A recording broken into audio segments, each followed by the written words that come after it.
Amém? Vamos orar? Pai nosso que está no mais alto de todos os céus, sejam trazidos à tua presença em todo o tempo, todos os nossos dons e dádivas, em santificação do teu santo e amado nome.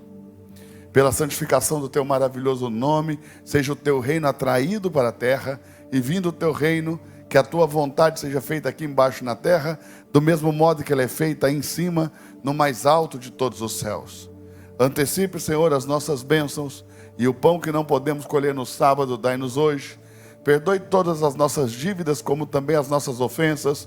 Dai-nos um coração humilde e disposição no coração, para perdoarmos aqueles que nos devem, como também aqueles que têm nos ofendido. Não nos deixe cair em nenhum tipo de tentação, antes nos livre de todo e de qualquer mal.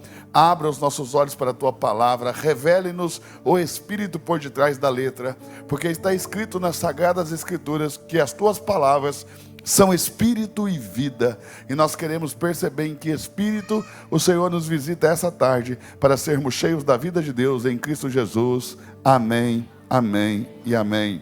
Olhe para essa pessoa bonita que está do seu lado e diga assim, ó: Deus te chamou para despertar da morte aqueles que estão mortos. Você está entendendo ou não? Balança sua mão para o céu, deixa o Espírito Santo te dar poder para isso. Receba poder de Deus. Deus te chamou para despertar da morte aqueles que estão na morte. Amém? Deus nos chamou como igreja para despertarmos da morte pessoas que estão vivendo na morte. Pastor, mas há uma contradição. Como alguém pode viver na morte? Milhões de pessoas vivem na morte. Mas eles não se dão conta de que vivem na morte. E por que eles não se dão conta de que vivem na morte? Porque eles estão há tanto tempo na morte, que eles só se dariam conta de que estão na morte se fossem expostos a um ambiente de vida. Então, a vida que está em você tem que despertar aquele que vive na morte de que ele não está vivendo na vida. Consegue entender? Então, mais do que a sua pregação, a sua presença desperta pessoas que estão mortas. Mortas para Deus. Você entende como você é muito importante para Deus? Como você é muito importante no ambiente que Deus te colocou? Como você é importante no meio dos seus familiares? Como você é importante no meio dos seus amigos? E como a nossa espiritualidade não pode ser uma espiritualidade restrita a 4 paredes do prédio de uma igreja. A nossa espiritualidade precisa se manifestar fora dessas 4 paredes. Aliás, a nossa espiritualidade, ela deve se manifestar no nosso cotidiano. Vou falar de novo. A vida que você carrega deve se manifestar no seu cotidiano. Você sabe que nós temos uma frase aqui como igreja que expressa muito isso. Nós falamos sempre que nós fomos chamados para viver o ordinário de forma extraordinária. O que significa isso? Nós vivemos as coisas comuns da vida, esbanjando vida de Deus, transbordando vida de Deus. Você está aí ou não? Quem está aí? E às vezes nem nós sabemos o que nós promovemos enquanto agentes da vida de Deus no mundo, sabia? Ontem mesmo eu fui com a Sara, o Guilherme, o Alemão e a Nath. Nós fomos lá em Itapema visitar um restaurante lá que a gente não conhecia. Eu estou fazendo um detox. Aí eu pedi um sushi, que só tinha mato com capim, e tomate em cima no lugar do salmão. Visualmente assim enganava, mas quando você punha na boca, era só alface.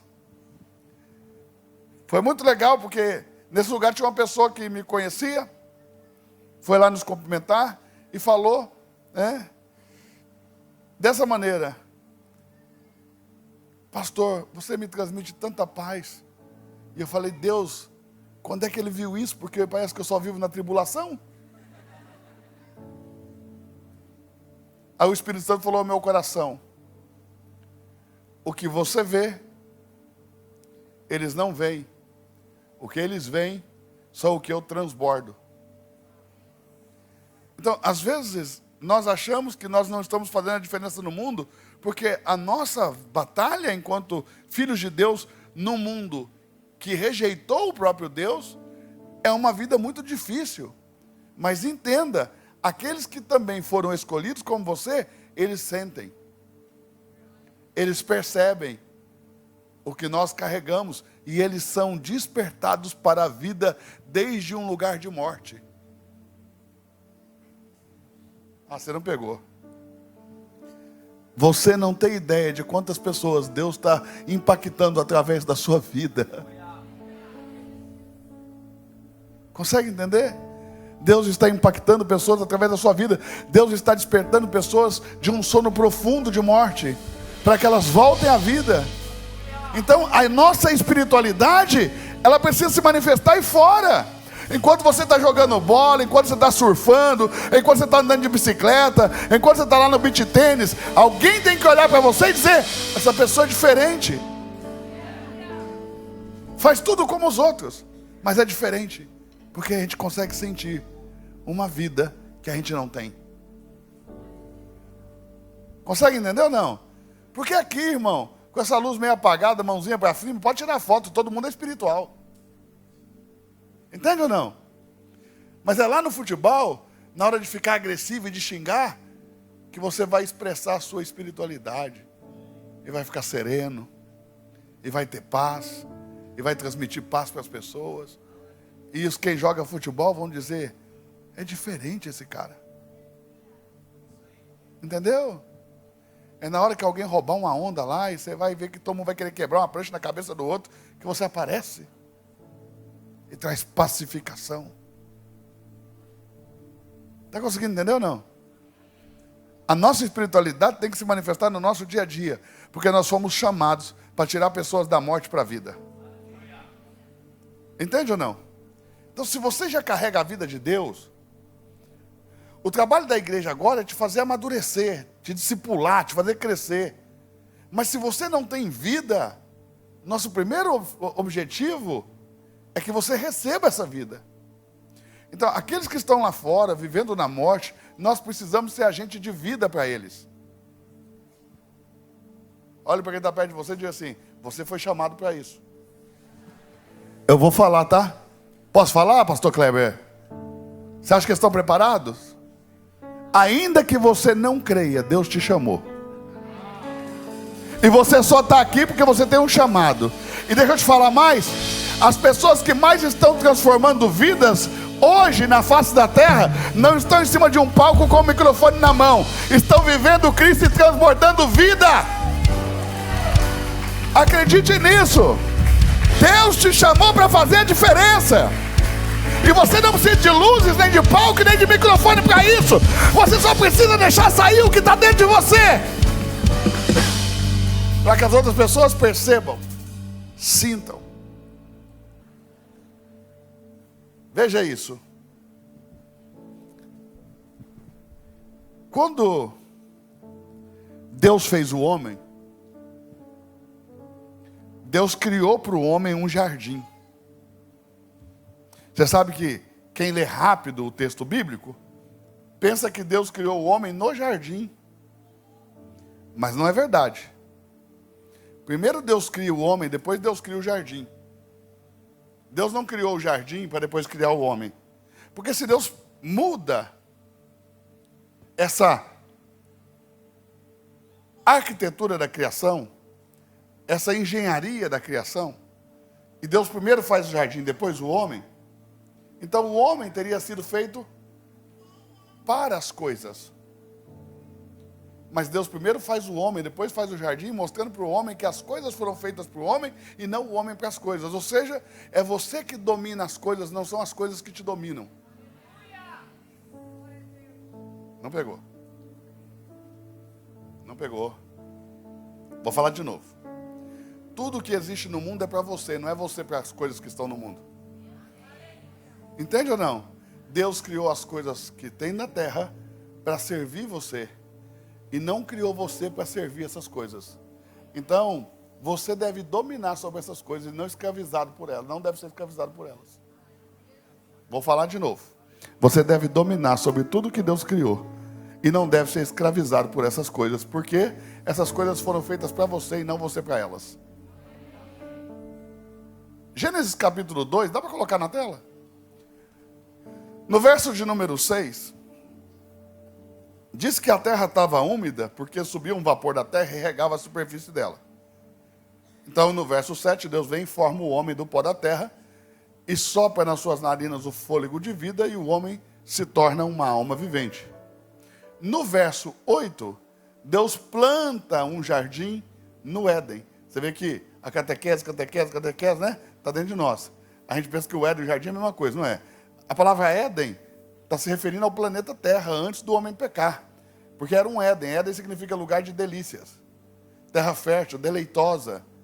Antes do homem pecar, na terra não tinha espinhos, não tinha abrolhos, não tinha nem espinhos, nem coisas amargas. Porque a terra era um lugar de delícias. Nesse lugar de delícias, Deus plantou um jardim. Então, no verso 8, diz que Deus planta um jardim para as bandas do Oriente. Or, luz, é o leste, lugar de onde nasce o sol. Todo santuário de Deus na Bíblia tem a porta voltada para o leste. Quando Deus fez da tenda de Abraão um santuário, Deus mandou Abraão montar a tenda com a porta voltada para o leste. Quando Deus foi visitar Abraão, Deus veio do leste. A tenda de Isaac, que era a tenda de Abraão, também era montada para o leste. A tenda do concerto de Moisés também era montada para o leste. O tabernáculo de Moisés sempre era montado com a porta para o lugar que nasce o sol.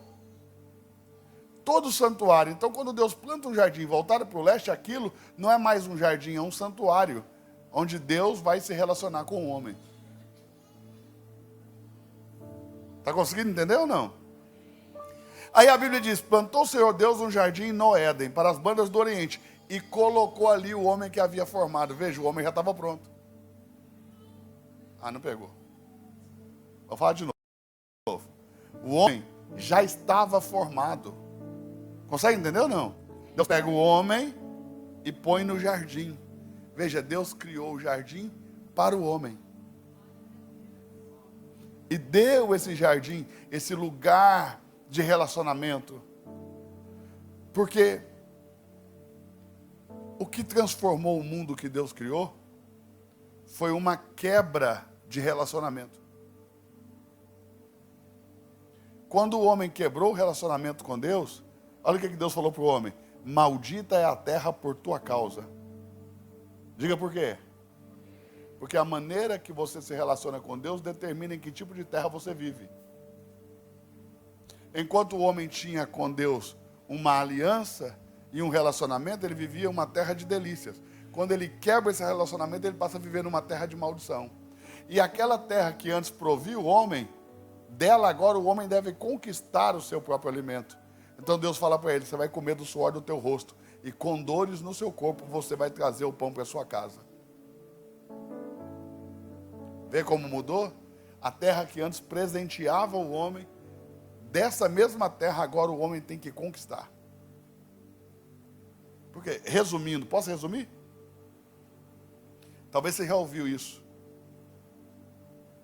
Os pais de antigamente falavam, eu escutei muito isso aí. Acho que os filhos de hoje em dia não escutam mais, porque os pais hoje em dia andam muito mais tranquilos, né? Gente que apanhou com tudo quanto é tipo de vara, pau, pedra, fio, né?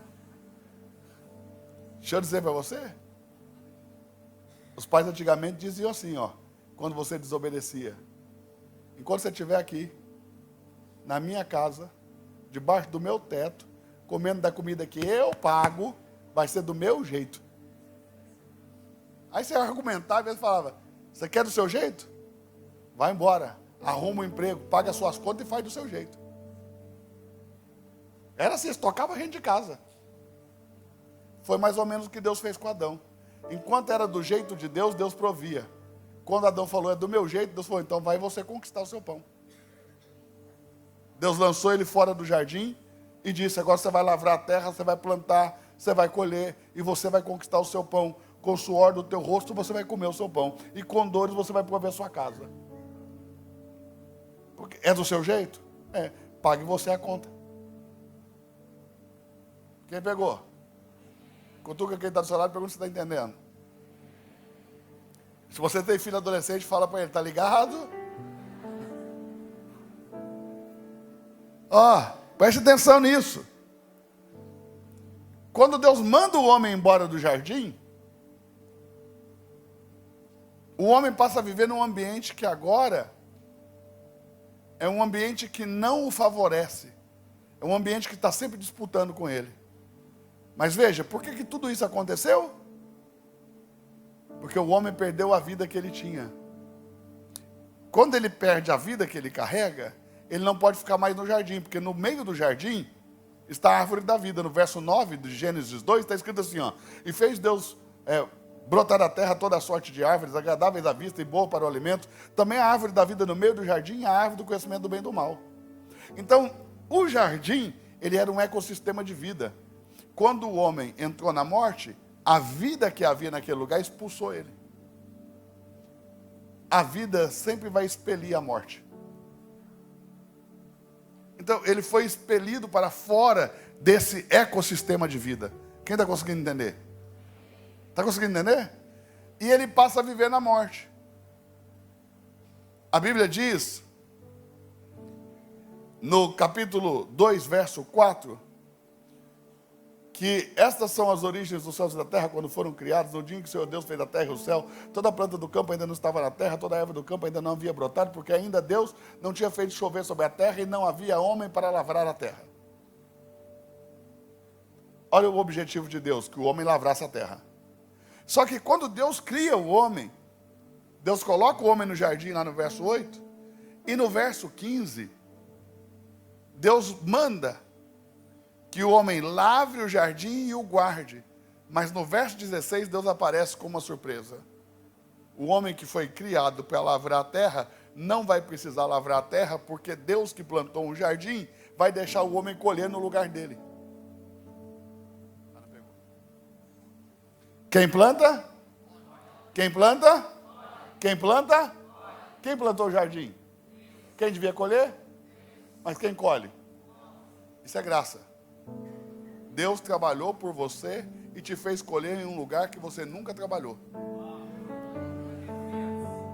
Consegue entender? Por isso que ele diz, a bênção de Deus enriquece e não acrescenta as dores de um dia fadigante de trabalho. A bênção de Deus enriquece sem acrescentar as dores. As dores que você sente trabalhando, não é a bênção de Deus. Deixa eu te falar. É uma bênção de Deus que você tenha saúde, é uma bênção de Deus que você trabalhe, é uma bênção de Deus que o sol nasça, é uma bênção de Deus que a chuva caia, mas não é a bênção. Quando o artigo está definido no singular feminino, a bênção. Não pergunta mais nada, só decorei até aqui. É uma bênção específica. E qual é essa bênção? É a bênção que ele nos deu no jardim. Qual é essa bênção? De colher nos lugares que nós nunca plantamos. Essa é a bênção. Deus pôs o homem num lugar onde ele colheu sem ter que ter trabalhado. Então Deus ordenou a ele, verso 16 do capítulo 2 diz, e ordenou o Senhor Deus ao homem dizendo, de toda a árvore do jardim comerás livremente, mas da árvore do conhecimento do bem e do mal, dessa não comerás, porque no dia em que dela comerdes, certamente, Ney, essa palavra, certamente, quando Deus diz isso, Ele está dizendo, não há possibilidade de você não morrer. Entenda bem, Deus não está dizendo, se você comer eu te mato. Não é isso não. O castigo de Deus vem depois que você morrer. Morrer é a consequência natural de desobedecer. O castigo de Deus vai vir quando você desencarnar. A consequência natural é morrer, mas Deus diz, certamente morrerás. Ele está dizendo, não haverá possibilidade disso não acontecer. Se você comer, você vai morrer. Mas tem um detalhe importante, diga qual? A ordem não começa em não comerás da árvore do conhecimento do bem e do mal. A ordem começa assim, ó, de toda a árvore do jardim comerás. Ou seja, não comer das árvores do jardim era tão pecado quanto comer da árvore do conhecimento do bem e do mal. E veja que Deus primeiro fala da ordem de comer e depois da ordem de não comer. Porque comer é mais importante do que não comer. É mais importante eu me alimentar da vida que está no jardim do que me alimentar da árvore do conhecimento do bem e do mal. Não me alimentar da árvore do conhecimento do bem e do mal. Ou seja, o homem tinha que comer. Não era uma opção comer das árvores do jardim. Era uma ordem comer das árvores do jardim. Diga por quê? Porque Deus não pode ser senhor daquele que ele não é provedor. Eu vou falar de novo. Deus não pode ser senhor daquele que ele não é provedor. O senhorio está intimamente ligado à provisão.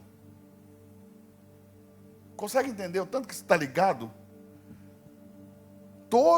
Aquele que provê tem senhorio. Por que seu pai fala com você nessa petulância? Vai ser do meu jeito, aqui é minha casa. Porque ele é o provedor. Ué. Então é do jeito dele, né? A mãe que é pai e mãe. A minha mãe, ela foi pai e mãe, entendeu? Então ela falava 2 vezes. Na minha casa, do meu jeito. Porque quem provia era ela. Quem provê tem o senhorio, quem provê tem o governo. Se alguém te convida para jantar e vai pagar para você, na hora que você aceita o convite, você perde todo o governo da sua vida. Eu te provo. Você chegar num restaurante que você não escolheu, porque quem vai pagar fala assim, vamos comentar o lugar. Aí você automaticamente, sem nem raciocinar, fala, vamos. Diga por quê?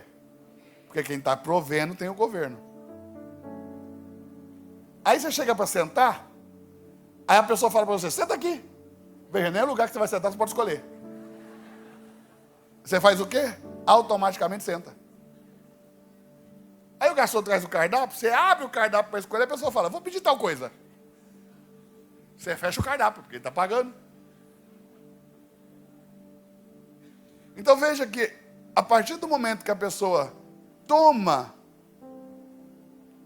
a posição de provedor, ela ganha o governo. Entende ou não? Tem um monte de marido banana, frouxo, que quer mandar em casa, mas nunca provê. E é por isso que não manda. Porque para mandar tem que prover. Para governar tem que prover. Entendeu? E tem uns candidatos a marido aí que você já vê que vai dar ruim. Entendeu? Porque se o cara não casou, não gosta de trabalhar, imagina depois de casar. Vai deixar ela trabalhando. Era para falar alguma coisa, irmão. Está pegando ou não? Gente, o homem é para a mulher um provedor. O homem é para a mulher aquilo que Deus é para o homem. Deus é o provedor do homem. Então o homem é o provedor da mulher. A mulher é para o homem aquilo que o homem é para Deus. Olha o que a Bíblia diz. O homem é a glória de Deus. E a mulher é a glória do homem. Veja, o que o homem é para Deus, a mulher é para ele. Conseguiu entender? Ah, minha mulher é ruim. Sua relação com Deus não anda boa. Entende? Porque se você for a glória de Deus, a sua mulher vai ser a sua glória. Fala alguma coisa, santo. Fica só pisando no pé do amado. Entenda isso. Deus é o provedor do homem.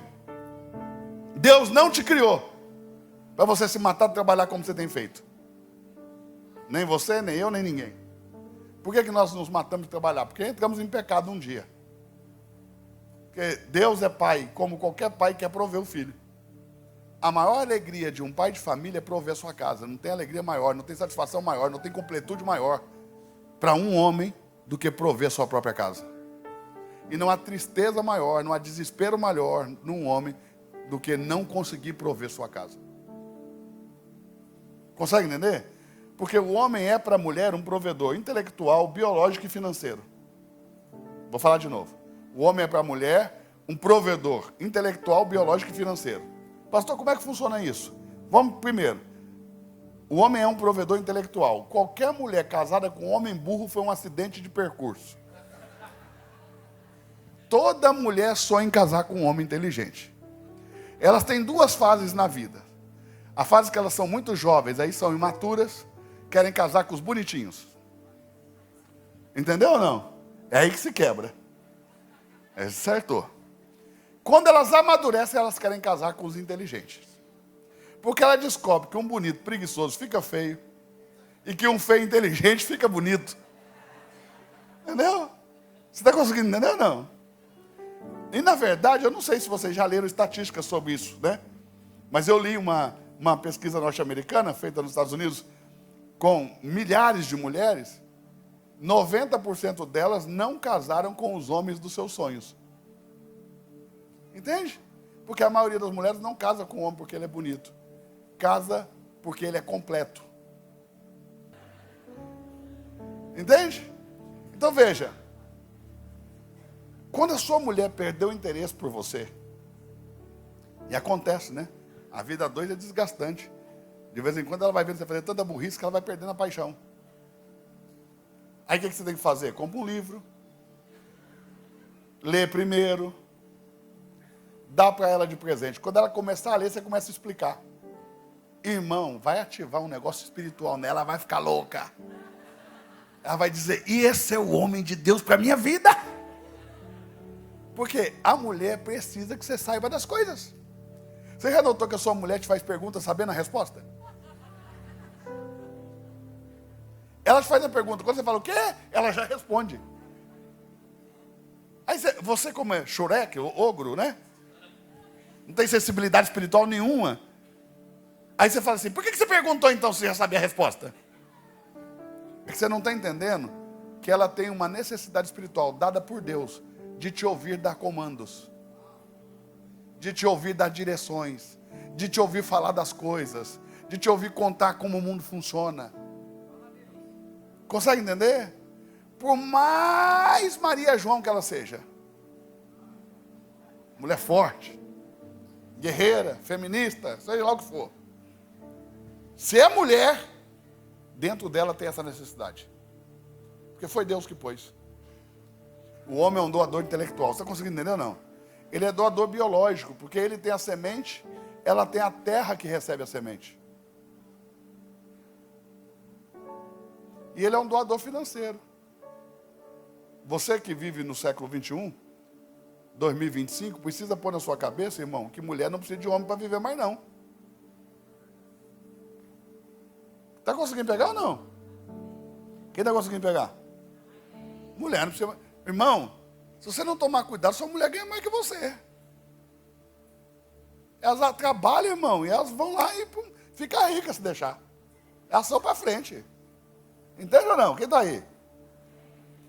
E tem muita mulher que vai trabalhar, conquistar sua liberdade financeira e vai ser independente. Mas acredite no que eu vou te falar. A alegria de uma mulher não está em entrar lá no shopping e comprar o seu sapato. A alegria dela está em quando você entra, compra o sapato e dá para ela. Ela pode ter o dinheiro que for para comprar quantas bolsas for. Mas se você comprar a bolsa e der para ela, você ativa algo espiritual nela, que nem ela sabe explicar. Irmão, negócio violento. Se você acertar a marca da bolsa, na sua casa dá um feriado de 3 dias. Estou te falando. Estou te falando, irmão.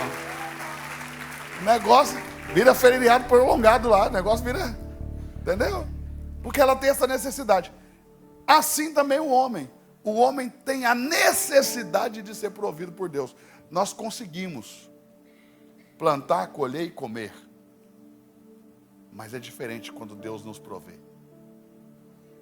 Porque o homem foi criado com essa necessidade de ser provido pelo seu Criador. Fala alguma coisa. Quem está aí? Mas essa mesma necessidade que ele tem de ser provido pelo Criador, ele tem de prover sua mulher, de prover seus filhos, de prover sua casa. O homem, ele é o provedor do seu lar. Está conseguindo entender ou não? Então aquilo que Deus é para ele, ele é para sua casa. Deus é o provedor do homem, o homem é o provedor da mulher. Que Deus dê a nós, os homens, a graça de não sermos atropelados pelas nossas esposas. Entende? Mas para isso, não é elas que tem que ficar lenta. É nós que temos que ficar rápidos. Quem pegou? Então, irmão, Levanta a mão direita para o céu, que Deus te deu uma unção de ligeireza. Que você seja acelerado. As irmãs que não casaram, levanta a mão. Balança a mão, a hora de fazer propaganda, deixa eu te ver. Para você que não casou, vai a dica. Se você está vendo que o varão corre sozinho e chega em segundo, não casa. Porque se o cara corre sozinho, consegue chegar em segundo, entendeu? Ele vai destruir sua vida. Quem pegou? Quem pegou? Irmã, não casa com homem lento, não. Tem uns caras que para morrer de susto leva 3 meses. Tá pegando ou não? Tá pegando? Olha Deus te livrando do mal. Entendeu? O cara chega para ver a namorada assim, ó.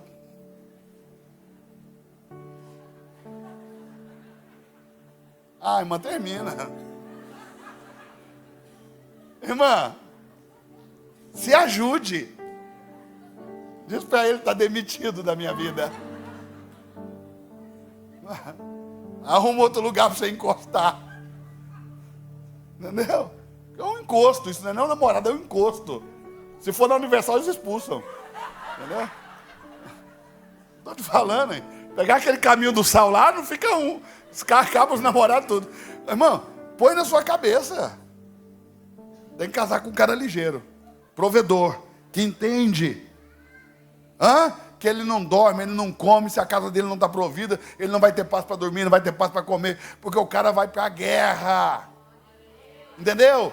Ele vai matar o que for preciso, destruir o que for preciso, mas vai conquistar o que é dele. Entendeu?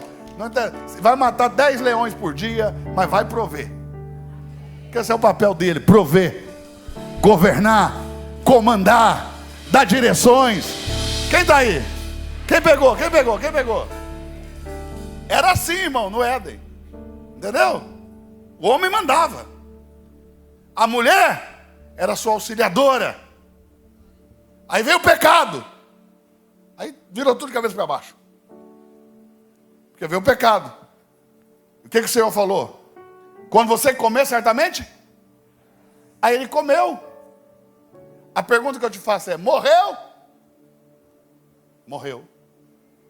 Porque como o homem é tripartido, ele é espírito, alma e corpo. E como a vida começou no espírito, a morte também começa lá. Espiritualmente ele morreu na hora, imediatamente. Imediatamente ele morreu espiritualmente na hora. Por quê? Porque houve uma desconexão entre o homem e Deus. Isso é a morte. A morte vem, a palavra morte vem do latim, quer dizer desligar. Religião também vem do latim, quer dizer religar. Então, morreu, desligou. Desconectou. Caiu a conexão entre Deus e o homem. Quando isso aconteceu, o homem passou a viver na morte. Mas veja bem, ele é expulso do jardim, ele planta, ele colhe, ele se relaciona com a sua mulher, ele tem filhos. Aparentemente a vida continuou, só que ele deixou de viver na vida e passou a viver na morte. E é tanto tempo vivendo na morte que a gente não se dá conta mais disso. Não entendeu? A gente vive na morte e não se dá conta. Então, quando você é exposto a um ambiente de vida, onde os louvores invocam a presença manifesta de Deus, e essa vida se manifesta, você sente que falta algo. E o que falta? A vida que você perdeu. Nós precisamos dessa vida de volta. Quem teve um encontro com essa vida? Levante a sua mão bem alto se você teve um encontro com essa vida. E glorifique a Jesus. Glorifique a Jesus. Honre a Jesus. Louve a Jesus. Aplauda a Jesus. Amém, irmão? Agora você que teve um encontro com essa vida, você carrega essa vida. Tente lembrar lá de fora. Quantos dos que você ama continuam vivendo na morte? Quantos dos seus amigos? Quantas das pessoas que trabalham com você? Quantos dos seus familiares? Você tem que ser vida aí. Nós temos que alcançar pessoas. Porque nada faz sentido se nós não alcançarmos pessoas. Posso confidencializar? Confidencializar, é assim que fala? Confidenciar, né? Confidenciar. Falei? Português não é meu forte. Vou confiar algo a você. Eu li um texto na Bíblia. Sempre fiquei desconfiado desse texto. Diz que no início da igreja, logo depois do Pentecoste, o Espírito Santo ia acrescentando pessoas à igreja. E a igreja ia crescendo. E a Bíblia diz que ninguém tinha por seu nada. Todo mundo entregava os seus bens. Isso era repartido pelos apóstolos que administravam essas coisas aos que não tinham. E ninguém tinha por sua coisa alguma. As pessoas abriram mão dos seus bens. E eles entregavam todos os seus bens nos pés dos apóstolos. E eu ficava assim comigo. Não é possível que esse povo era tão generoso, né? Esse povo judeu convertendo, esse povo era meio estranho, né? Porque o povo judeu é um povo de... A Bíblia diz, o Deus fala, Moisés, esse povo é um povo de dura serviço. Como é que assim eles resolveram dar tudo que tinham? Aí eu pensava, né? Que era generosidade, porque lá na igreja que eu cresci, eles ensinaram que eles eram generosos. Aí eu fui lendo, fiquei desconfiado. Não dá para desconfiar? Imagina, as pessoas dão tudo que tem e ficam sem nada. Aí eu fui lendo e entendi. Quando os apóstolos pregavam, na cabeça daquelas pessoas, Jesus ia voltar mês que vem. Imagina se você vê um cara subir voando para o céu. Você acredita na hora, poxa. Mas se você vê gente ressuscitando dos mortos. Quando Jesus ressuscitou, não ressuscitou sozinho. Um monte de gente ressuscitou com ele. Irmão, você crê na hora. Está conseguindo entender ou não? Então, na cabeça deles, para que eu vou ter essas coisas? Você vai acabar tudo mesmo? Eles entregaram tudo e foram viver o evangelho. Porque na cabeça deles, Jesus ia voltar rapidinho. Se você pegar a 1 Tessalonicenses, depois pegar a 2 Tessalonicenses, você vai ver que tem um ajuste na pregação, na escatologia da carta. Porque lá em 1 Tessalonicenses, te dá essa impressão de que Jesus vai voltar agora. Aí na 2 Tessalonicenses, eu já começo, calma. Não é bem assim.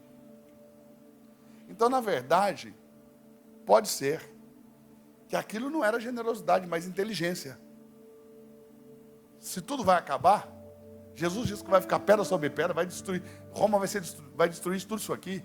Jerusalém vai ser destruída, vai ser por fogo em tudo. Vai acabar tudo. E aconteceu no ano 70 depois de Cristo, né? Quando o Tito entrou lá e destruiu tudo. Mas presta atenção.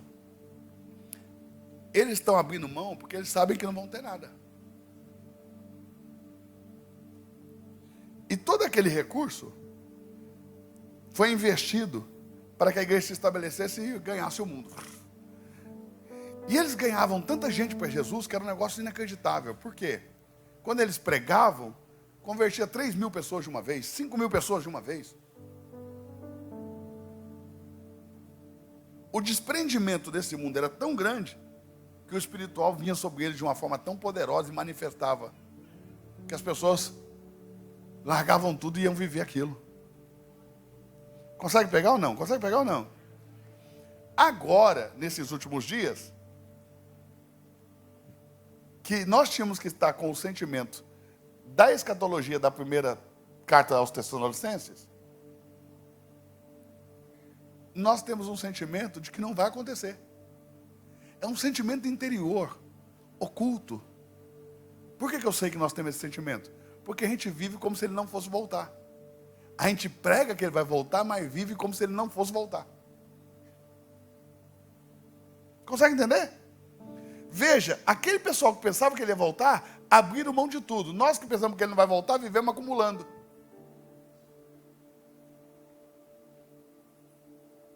Como é que está escrito? Louco, hoje mesmo pedirão a tua alma. O que você vai dar em troca dela? Porque o cara encheu um celeiro. Aí ele falou, vou construir outro celeiro. Construiu outro celeiro, encheu de novo. Aí ele falou, vou construir mais um. Aí construiu. Aí chegou a hora que ele falou assim, agora sim, a minha alma está farta.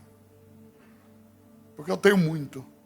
Aí o Senhor aparece para ele e diz, hoje vão pedir a tua alma, você vai dar o que por ela, seu louco? Que você quer comprar vida com coisas? Vida se compra com vida. Por isso que Jesus deu a dele, por você ter a sua. Entende ou não? Só alguém que tem a vida pode dar a vida. Quem está conseguindo entender? Quem está conseguindo compreender? Meu Deus, eu tenho que acabar, olha que loucura. Tem dia que dá vontade de trancar essas portas e amanhecer com você. Para ver se entende, entendeu? Igual quando Paulo pregava, meia-noite, Eutico caiu da janela, morreu, Paulo ressuscitou, ele vai que morre um aqui, e Deus me usa, né? Olhe, preste atenção nesse detalhe. O homem começou a viver na morte.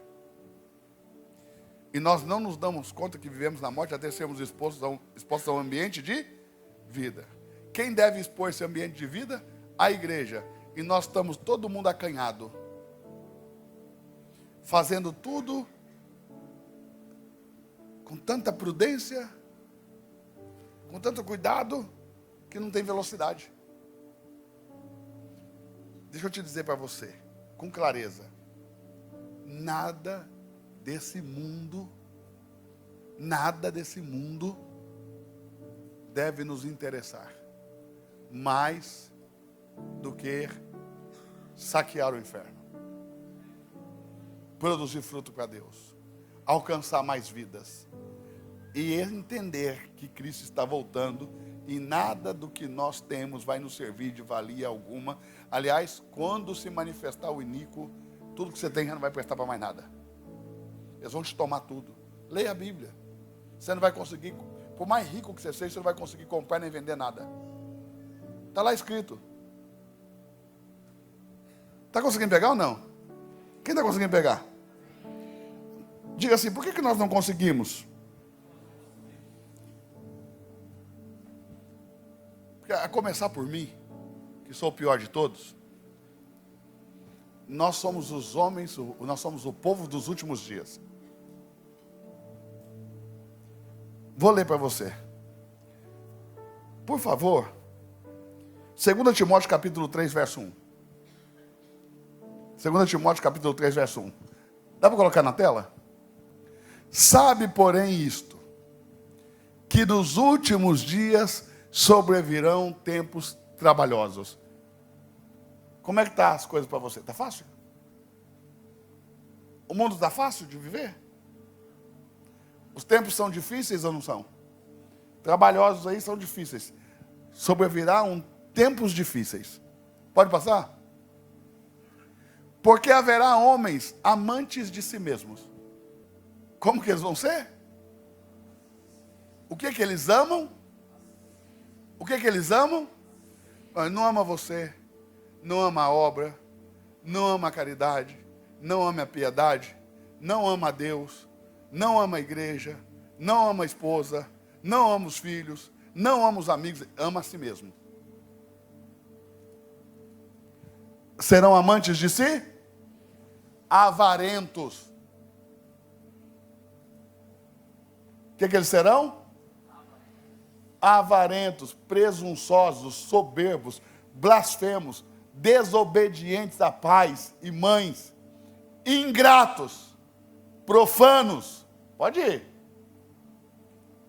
sem afeto natural, irreconciliáveis, caluniadores, intemperantes, cruéis, sem amor para com os bons. Eles não gostam dos bons. As pessoas boas para eles são más. Eles são cruéis, são traidores. Isso aí, irmão, é o raio-x da alma do homem dos últimos dias. Mas não é do homem ímpio não, tá? Esse é do homem que está na igreja.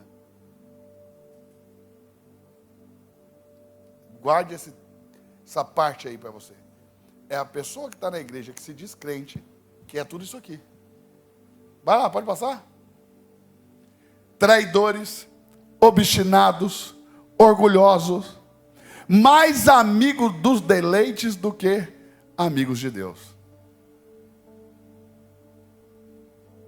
Sabe o que é deleites, né? Prazeres. Os homens são mais amigos daquilo que lhes dá prazer do que amigos de Deus. Pode passar? É por isso que o cara prefere qualquer coisa do que a igreja. Aí domingo o sol abre, pronto. A relação com Deus acaba, porque é a praia. Entendeu? Caixadaço no alto. Tendo aparência de piedade, olha que sério isso aqui. Diga comigo, tendo aparência de piedade, mas negando a eficácia dela. Então, eles parecem homens piedosos. Quando você olha, ainda mais você que não tem discernimento nenhum. Você olha e fala, nó, que de Deus que é. Mas ele nega a eficácia da piedade. Destes, afasta-te. Fique longe. Ah, mas a gente congrega na mesma igreja. Problema, você senta num lugar e no outro. Você entra e sai. E não se envolve com essa pessoa. Porque se ela tem essas características aqui, passe, por favor. Porque deste número são os que se introduzem pelas casas e levam cativas mulheres nécias, loucas, carregadas de pecados, levadas por várias concupiscências. Em outra tradução está melhor, eles vão de casa em casa, seduzindo mulheres loucas, nécias, loucas, levadas por todo tipo de desejo, porque estão cheias, carregadas de pecado. Entendeu? Esses são os adúlteros, que vão tentando seduzir as mulheres dos outros, dentro das igrejas. Não está falando de ímpio não, está falando de crente. Entende? Que quando você olha, parece crente. Entendeu? Mas eu quero te dizer que talarico não é crente não, irmão. Na verdade, ele é o diabo. Entendeu? Se a gente pudesse voltar no tempo, nós íamos arrancar a cabeça deles e pendurar. Quem pegou? É melhor você falar amém, irmão. Pode passar? Olha como é que essas mulheres são também. Carregadas de pecados, levadas por qualquer tipo de desejo, que aprendem sempre, mas nunca podem chegar ao conhecimento da verdade. Você está na igreja todo dia está escutando Bíblia, está todo dia, mas nunca chega ao conhecimento da verdade. Aprende todo dia, mas nunca chega lá. Pode passar. E como Janes e Jambres resistiram a Moisés, assim também estes resistem à verdade, sendo homens corruptos de entendimentos e reprobos quanto à fé. Pode passar. Não irão, porém, avante. Entenda. Quem já viu um cometa? Hã? Quem já viu um cometa passando? Chama a atenção de todo mundo, não é? Mas demora ou é rápido? Não é rápido?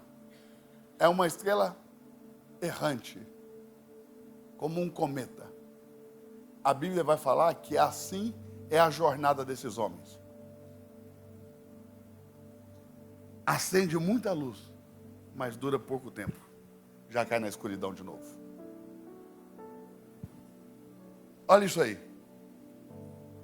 Não irão, porém, avante, porque a todos será manifesto o seu desvario, a sua loucura, como também foi revelada a insensatez dos magos, feiticeiros do Egito, Janes e Jambres. O que eles faziam? Eles resistiam a Moisés. Como? Sendo igual a ele. Eles eram uma cópia fajuta do Moisés. Moisés foi para a montanha, Deus apareceu para ele e falou: vai lá no Egito e diz para o meu povo que eu vou tirar eles de lá. Diz para o faraó para deixar ir o meu povo. Aí Moisés falou: mas eu vou dizer que quem? O senhor é quem? Quem está falando que o povo vai sair? E aí Deus fala: para o povo, você diz: o Deus dos hebreus veio tirar vocês do Egito.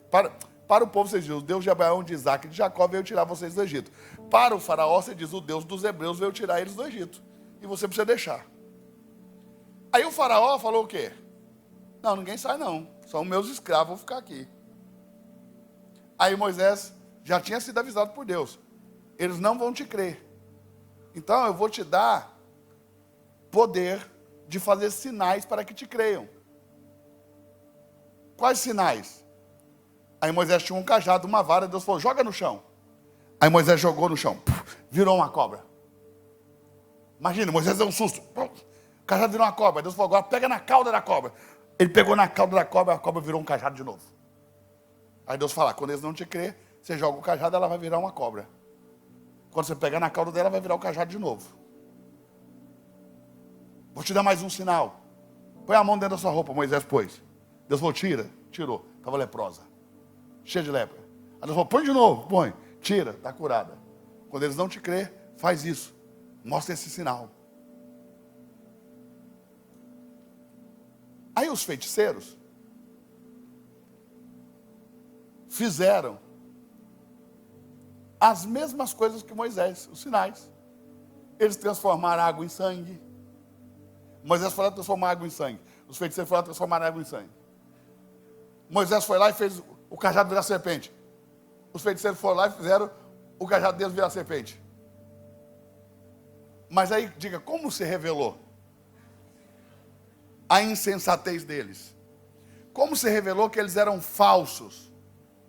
Que eles eram feiticeiros e não homens de Deus? A cobra de Moisés foi lá e comeu a deles. A cobra de Moisés foi lá e devorou a cobra dos feiticeiros.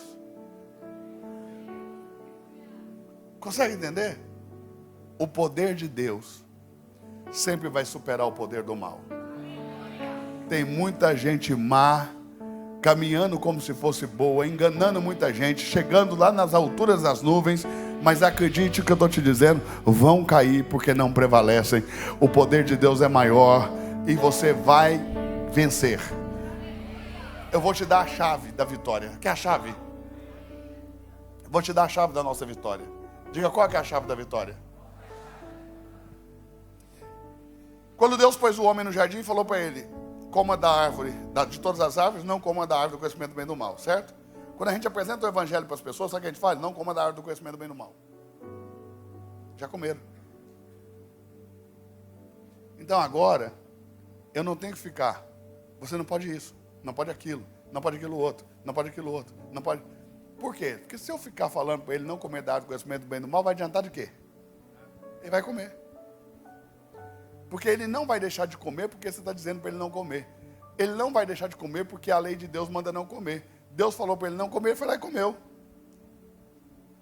Quando que ele vai deixar de comer? O dia que ele experimentar a vida. Então, em vez da gente ficar falando para eles, não coma da árvore do conhecimento do bem e do mal, a gente precisa oferecer a eles que comam da árvore da vida. O dia que eles se alimentarem da vida, eles não vão ter mais interesse pela árvore do conhecimento do bem e do mal. Presta atenção. Nós estamos falando de vida e conhecimento. O homem trocou a vida pelo conhecimento. Consegue entender? Agora é o contrário. Olha o que Paulo diz. Todo o meu conhecimento eu entreguei por lixo para saber um pouco mais de Cristo. Agora eu troco o meu conhecimento pela vida. Não me interessa o que eu aprendi. O que interessa é que eu preciso dessa vida. Não interessa a minha teologia. O que interessa é que eu preciso dessa vida. Teologia, irmão, até então ainda não é fé. É só teologia.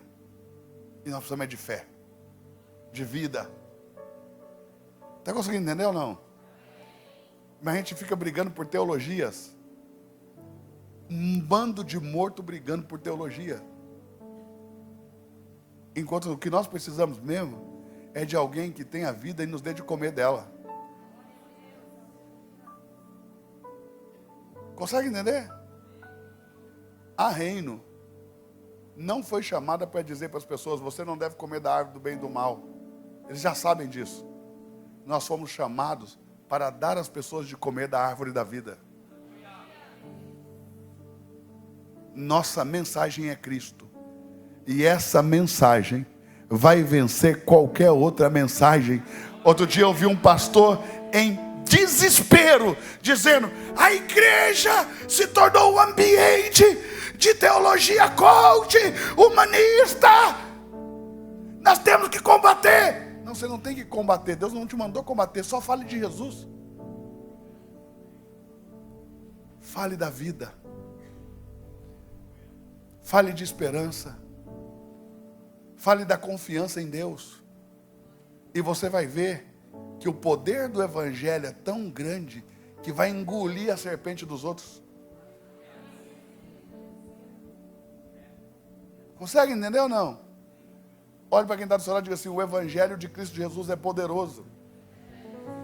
Não, me ajude a pregar, sacode alguém e diga para ela: o evangelho de Cristo Jesus é poderoso. Hein? Você não precisa de nada para combater o que é errado, o que é mal, a não ser falar de Cristo Jesus. Fale de Jesus, fale da esperança que há em Jesus, fale da confiança que há em Jesus, e você vai ver que aonde havia morte, vai chegar a vida. Eu declaro e profetizo na autoridade do nome de Jesus que você é um agente de vida. E aonde você chegar falando de Jesus, a vida vai entrar. A vida vai sair de você e vai invadir os ambientes. E pessoas vão converter, vão chorar na sua presença. Você não vai saber nem por quê. Porque eles estão sentindo a vida que você carrega. E eles vão dizer: eu quero o que você tem. Eu quero esse Jesus que você serve. Você está aí? Você está aí? Coloca aqui para mim, por favor, Jó, capítulo 8. Verso 7. Jó 8, 7. Gente, que vontade de não ir embora mais. Não, eu sei que tem que ir, mas a vontade é de ficar. Até você entender. Porque eu sei que com esses poucos minutos não dá para entender. Você entende o português mal que eu falo. Mas a mensagem espiritual que está por detrás disso, pouca gente entende. Escute isso. Deus nos deu essa palavra quando nós nascemos. Nós nascemos como igreja, Deus nos deu essa palavra. O teu princípio, na verdade, terá sido, porém o teu último estado crescerá em extremo. Outra tradução diz: ainda que o teu início seja pequeno, o teu futuro será grande. Vou dizer de novo. Ainda que o teu início seja pequeno, o teu futuro será? Diga, por que isso? Porque Deus nos deu a chave. Qual que é a chave para o crescimento? Não é estratégias humanas, não é metodologia, não é chazinho, não é cafezinho, entendeu? Não é paleta de cores. Essas coisas vieram tudo depois. O que faz a gente crescer, o que faz agregar mais pessoas, é a vida que nós carregamos. É a vida que flui do nosso louvor. É a vida que flui dos ministros. É a vida que flui dos voluntários. É a vida que flui dos pastores. É a vida que flui de cada líder. Está conseguindo entender? É isso que faz com que a gente seja igreja. Nós recebemos algo de Deus. E quando nós repartimos isso, a igreja cresce.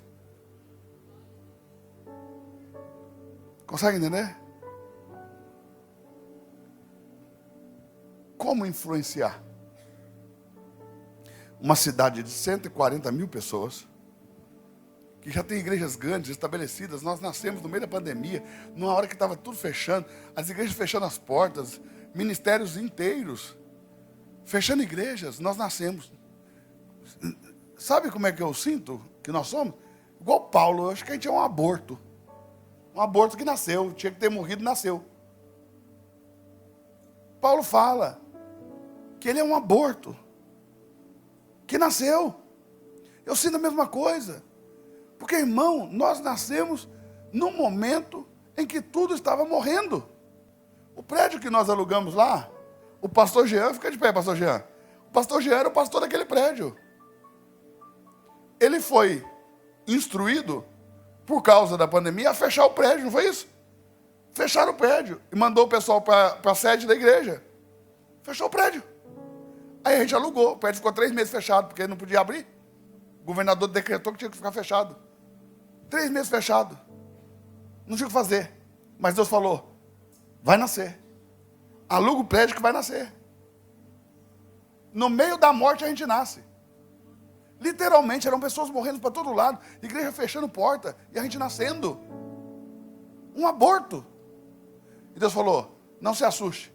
Ainda que o seu princípio seja pequeno, o seu futuro vai ser grande.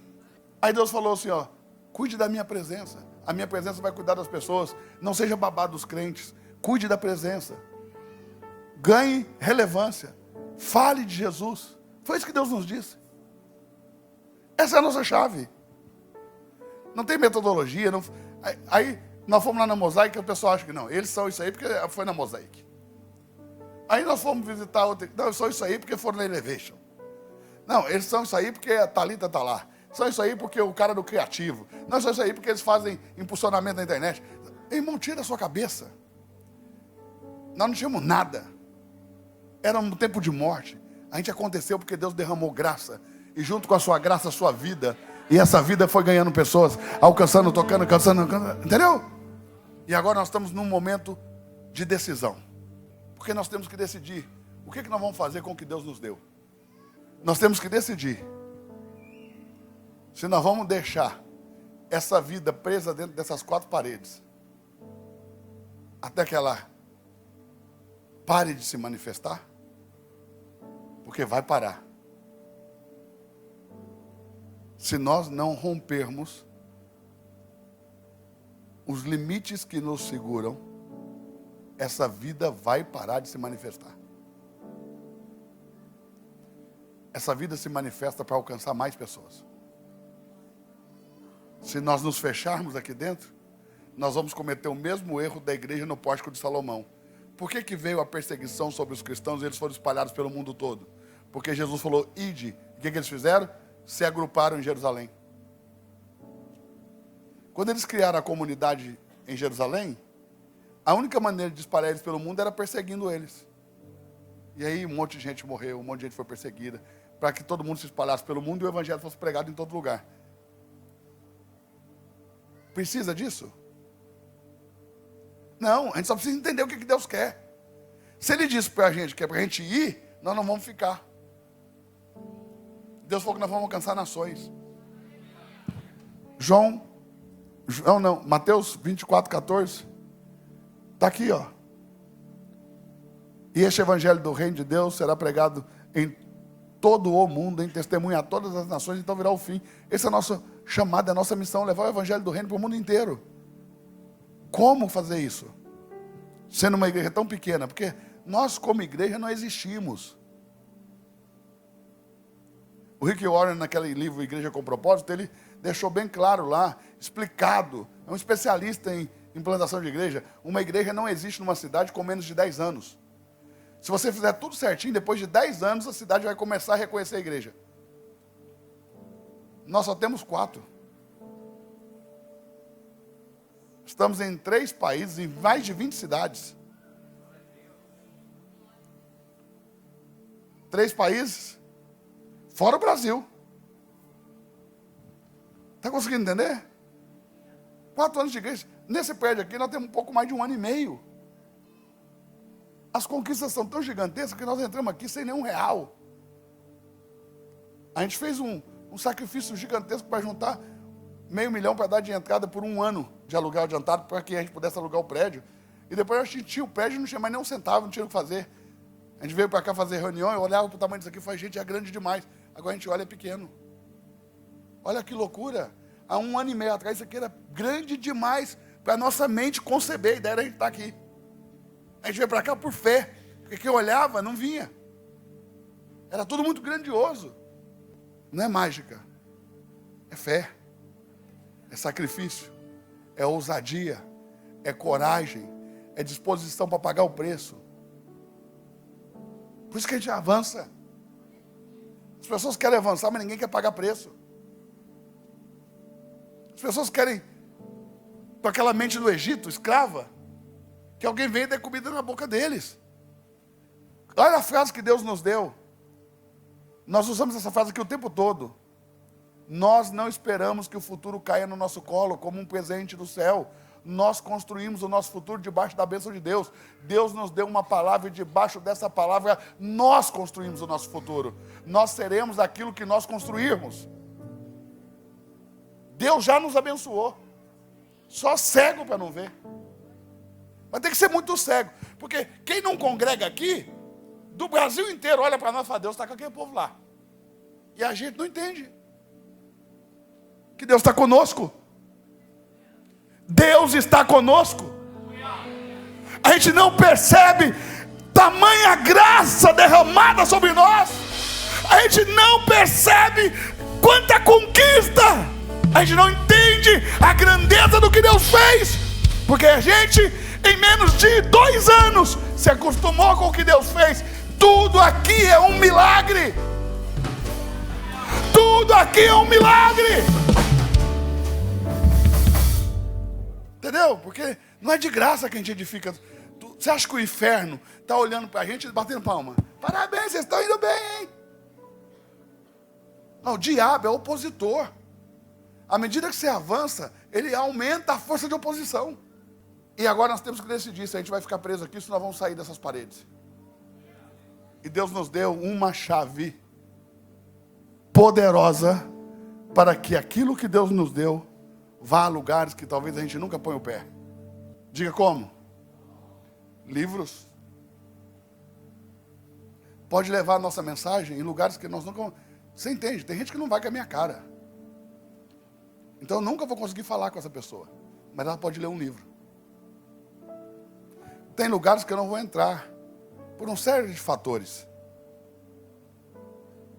Mas o livro chega. E sabe o que ainda é mais poderoso do que o livro? Música. A música, irmão. A música. Lá nos Estados Unidos tem uma igreja que chama Lakewood. A igreja fica dentro de um estádio. Eles compraram o estádio e fizeram a igreja. 30 mil assentos. Tem uma outra que chama Bethel, tem 900 assentos. Pergunte para mim qual que é a mais influente. A de 900 assentos. Diga por quê? Por causa da música. A música. E agora Deus nos deu a oportunidade de gravar as nossas músicas. E de através da Reino Music a gente pregar o evangelho para esse Brasil todo e devolver para a igreja brasileira a centricidade de Cristo. Porque as nossas músicas são cristocêntricas, a nossa mensagem é cristocêntrica. Consegue entender? E para que eles possam dar esse passo, aqui, foi preciso vir o Tomate, que não era da igreja. Sabe como é que o Tomate veio para a igreja? A gente contratava ele para ele ajudar a gente. Ele decidiu ficar.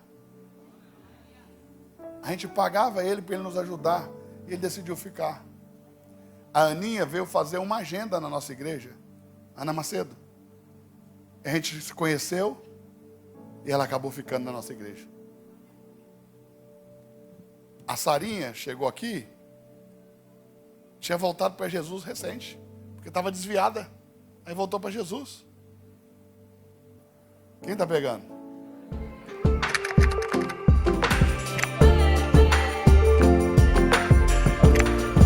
Eu quero que você pare agora, se inscreva nesse canal e faça parte dessa comunidade.